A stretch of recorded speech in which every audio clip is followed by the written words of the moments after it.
नमस्कार. या गीता संथावर्गात सर्वांचे मनापासून स्वागत करते. वासांसी साच्या अनुस्वाराचा आव, कारण अनुस्वाराच्या पुढे स आलेला आहे. अनुस्वाराच्या पुढे एकाच पदामध्ये स आल्यास अनुस्वाराचा उच्चार आव, आव, इव, उ असा होतो. इथे वासांसी आकार आहे म्हणून अनुस्वाराचा आव. जीर्णानी जीवराघात, यथा विहाय काही नाही, नवानी गृह्णाती गृवराघात, कारण हणा हे त्यापुढे जोडाक्षर आहे. नरोपराणी काही नाही. तथा शरीराणी विहाय काही नाही. जीर्णान जीवराघात, रणावराघात, न्यन्यानी न्यवराघात, संयाती सच्या अनुस्वाराचा य, कारण अनुस्वाराच्या पुढे य आहे. संयाती नवानी देही. वासांसी जीर्णानि यथा विहाय, वासांसी जीर्णानि यथा विहाय. हाँ, जी हे दीर्घ अक्षर आहे. हाँ, जीर्णानि. वासांसी जीर्णानि यथा विहाय. वासांसी जीर्णानि यथा विहाय. छान म्हणा. वासांसी जीर्णानि यथा विहाय. वासांसी जीर्णानि यथा विहाय. हां, जी दीर्घ म्हणायचं आहे. हां, लक्षात ठेवायचं. एकदा म्हणा. वासांसी जीर्णानि यथा विहाय. नवानि गृह्णाति नरोपराणि. नवानि गृह्णाति नरोपराणि. नवानि गृह्णाति नरोपराणि.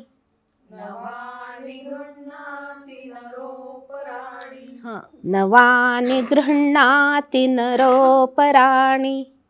नवानि गृह्णाति नरोपराणि. म्हणा. नवानि गृह्णाति नरोपराणि. नवानि गृह्णाति नरोपराणि. पूर्ण ओळ.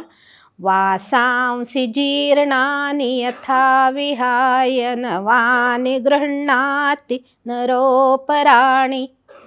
वासांसी जीर्णानि यथा विहाय, नवानि गृह्णाति नरोपराणि. वासांसी जीर्णानि यथा विहाय, नवानि गृह्णाति नरोपराणि.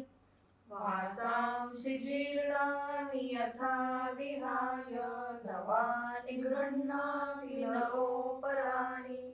म्हणा. वासांसी जीर्णानि यथा विहाय, नवानि गृह्णाति नरोपराणि. वासांसी जीर्णानि यथा विहाय, नवानि गृह्णाति नरोपराणि. विहायाच्या याला थांबू नका फार. हां, दोन्ही ओळी आपल्याला एका श्वासात म्हणायच्यात. म्हणा एकदा. वासांसी जीर्णानि यथा विहाय, नवानि गृह्णाति नरोपराणि. तथा शरीराणि विहाय जीर्णा. तथा शरीराणि विहाय जीर्णा. हां, आता इथे जीर्णानंतर असं डॅश आहे, थांबायचं नाहीच आहे तिथे. हां, आणि जीर्णान्यन्यानी, जीर्णानी अन्यानी मिळून तो शब्द झालेला आहे. तर तिथे थांबायचं नाही आहे आपल्याला. तर फक्त आता म्हणजे संथा देण्यापुरती, शिकवण्यापुरतं अर्धा अर्धा हे सांगत आहे, ओळ सांगत आहे. तथा शरीराणि विहाय जीर्णा. तथा शरीराणि विहाय जीर्णा. म्हणा. तथा शरीराणि विहाय जीर्णा. न्यन्यानि संयाति नवानि देहि. न्यन्यानि संयाति नवानि देहि. न्यन्यानि संयाति नवानि देहि. न्यन्यानि संयाति नवानि देहि हां, पूर्ण ओळ. तथा शरीराणि विहाय जीर्णान्यन्यानि संयाति नवानि देहि. तथा शरीराणि विहाय जीर्णान्यन्यानि संयाति नवानि देहि छान म्हणा. तथा शरीराणि विहाय जीर्णान्यन्यानि संयाति नवानि देहि हां, जीर्ण म्हणताना जीला थोडा वेळ द्या. हां, तथा शरीराणि विहाय जीर्णान्यन्यानि संयाति नवानि देहि. तथा शरीराणि विहाय जीर्णान्यन्यानि संयाति नवानि देहि म्हणा. तथा शरीराणि विहाय जीर्णान्यन्यानि संयाति नवानि देहि अजून एकदा.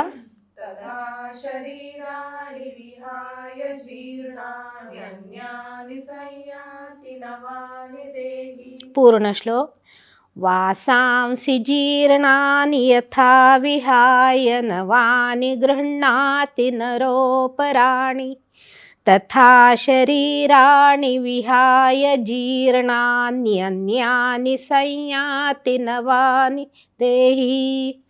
वासांसि जीर्णानि यथा विहाय नवानि गृह्णाति नरोपराणि तथा शरीराणि विहाय जीर्णान्यन्यानि संयाति नवानि देहि देहि ही थोडा वाढवा. म्हणा अजून दोनदा. वासांसि जीर्णानि यथा विहाय नवानि गृह्णाति नरोपराणि तथा शरीराणि विहाय जीर्णान्यन्यानि संयाति नवानि देहि वासांसि जीर्णानि यथा विहाय नवानि गृह्णाति नरोपराणि तथा शरीराणि विहाय जीर्णान्यन्यानि संयाति नवानि देहि. छान. वासांसि जीर्णानि यथा विहाय नवानि गृह्णाति नरोपराणि तथा शरीराणि विहाय जीर्णान्यन्यानि संयाति नवानि देहि आज आपण जे श्लोक शिकलो आहोत त्याचा अर्थ आपण जाणून घेऊया. वासांसि जीर्णानि यथा विहाय नवानि गृह्णाति नरोपराणि तथा शरीराणि विहाय जीर्णान्यन्यानि संयाति नवानि देहि. अन्वय असा आहे. यथा नरः जीर्णानि वासांसि विहाय अपराणि नवानि गृह्णाति तथा देहि जीर्णानि शरीराणि विहाय नवानि संयाति. यथा ज्याप्रमाणे नर मनुष्य जीर्णानि वासांसि विहाय जीर्ण झालेली शिळी झालेली म्हणा किंवा जी विरलेत जी वस्त्र विटकरी झालीत विटून गेलेत अशी वस्त्र विहाय टाकून सोडून देतो. अपराणि नवानि गृह्णाति जुनी जीर्ण झालेली वस्त्र सोडून नवीन वस्त्र धारण करतो. तथा देहि जीर्णानि शरीराणि विहाय नवानि संयाति. त्याप्रमाणे जसं जीर्ण झालेली वस्त्र उतरवून नवीन वस्त्र तो वस्त्र परिधान करणारा ग्रहण करतो धारण करतो तसं हा देही म्हणजे आत्मा वृद्धापकाळाने जीर्ण झालेलं जरा व्याधी या विकारांनी ग्रस्त झालेलं कलेवर सोडून नवीन शरीर धारण करण्यासाठी पुढे जातो. संयाती त्या नवीन देहामध्ये तो प्रवेश करतो. आता इथे नेमकं काय सांगितलं? आपण ज्याला मृत्यू म्हणतो, तो मृत्यू म्हणजे नेमकं काय आहे? मृत्यू म्हणजे आत्म्याचं अस्तित्व संपून जाणं असं मुळीच नाही. मृत्यू म्हणजे एका जुन्या अध्यायाचा, एका जुन्या प्रकरणाचा शेवट आहे, पण नवीन प्रकरणाची सुरुवातही मृत्यूच आहे. उपनिषदामध्ये, विशेषतः बृहदारण्यकामध्ये एक उपमा दिलेली आहे, तृणजलौका. तृणजलौका म्हणजे गवताच्या पात्यावर फिरणारी एक कीड, एक अळी. ही अळी एका गवताच्या पात्यावरून दुसऱ्या गवताच्या पात्यावर जाते. कसं जाते?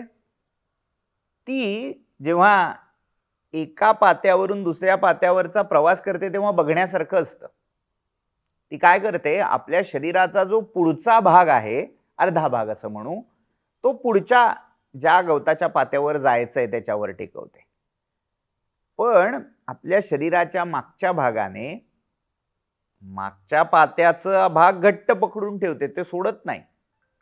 जेव्हा पुढच्या पात्यावर पाय घट्ट रोवले जातात, जेव्हा ती तिथे स्थिर होते, तेव्हा ती अलगद मागचे पाय त्या पात्यावरून सोडवून घेते. एकदा तिथून पाय उचलले की मग ती पूर्णतः नवीन गवताच्या पात्यावर स्थिर होते.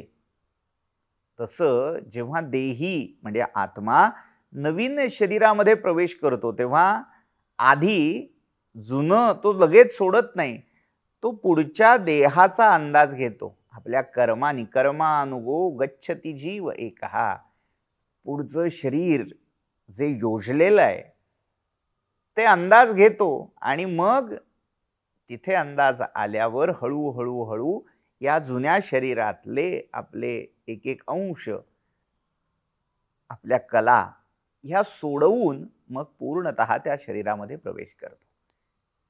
म्हणजे नवीन शरीराची योजना झाल्याशिवाय मागचं शरीर आत्मा सोडत नाही. थोडक्यात जीर्ण झालेलं शरीर सोडून देणं आणि नव्या दमाचं ताजं कोरं असं शरीर धारण करणं, एवढाच मृत्यूचा अर्थ आहे. मृत्यूचा अर्थ म्हणजे सगळं संपलं, आता पुढे अंधार, आता पुढे काही नाही, असं मानायचं कारण नाही. अर्जुनाला जे अनेक प्रकारच्या धास्त्या आहेत, अनेक प्रकारच्या भीती आहेत, त्यापैकी ही आहे की अरे बापरे असं झालं आणि हे सगळे भीष्म, द्रोण इत्यादी ज्येष्ठ श्रेष्ठ लोक गेले तर काय? तर आत्मदृष्टीने विचार करता कोणीही मरणार नाहीये. ते सगळे आत्मरूपाने, आत्मदृष्टीने जणू काही अमर्त्यच आहेत, हे लक्षात घे. आणि तू युद्धापासून परांगमुख होऊ नकोस, असं हा 22वा श्लोक अर्जुनाला समजावून देतोय.